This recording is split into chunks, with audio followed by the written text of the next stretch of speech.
স্বামীরা খুব তাড়াতাড়ি মারা যায়। আশ্চর্য হচ্ছেন?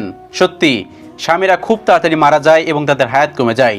যে কারণে চলুন সেটা নিয়ে আজ কথা বলা যাক। সেটা হচ্ছে পেরেশানি দেওয়া বা প্যারা দেওয়া এবং অতিরিক্ত প্রেশার দেওয়াই তার মনের মধ্যে কষ্ট লেগে যায়। আমরা কখনোই বুঝি না একটা পুরুষ কি চাই। একটা পুরুষ একটু শান্তি চাই। একটা পুরুষ সারাদিন বাইরে পরিশ্রম করে, তারপর বাসায় ফেরে। কিন্তু আমরা বাসায় ফেরার সাথে সাথে এটা আনুনি কেন, ওটা করনি কেন, এই কাজটা করলে ভালো হতো, তাকে ফোন দাওনি কেন, ইটিসি ঘ্যানর ঘ্যানর করতে করতে আমরা তার মনে কষ্ট দিয়ে ফেলি বা অনেক বেশি চাপ দিয়ে ফেলি।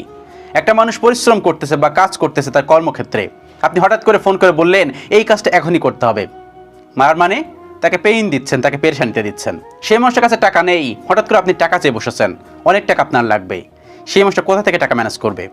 এই যে একটা পেইন বা পেরেশানি দিচ্ছেন, এই সব পেরেশানির কারণে সে কিন্তু অনেক বেশি কষ্ট পায় এবং তার হায়াত কমতে থাকে। অনেক স্ত্রী আছেন যে তার নিজের মা বাবার সাথে কথা বলতে দেয় না, তার স্বামীর মা বাবার সাথে কথা বলতে দেয় না। যেহেতু বা টাকা চাবে তার মা বাবা কথা বললে, তার ভাই বোনের সাথে কথা বলতে দেয় না, অনেকে টাকা চাবে এইসব কথা ভেবে। এগুলো কখনোই করবেন না আমার মা বোনেরা, এগুলো কখনোই করবেন না।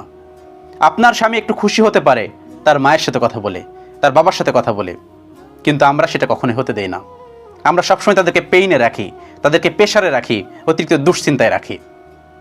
কখনোই করবেন না। সবসময় মনে রাখবেন আপনার স্বামী অমূল্য রত্ন।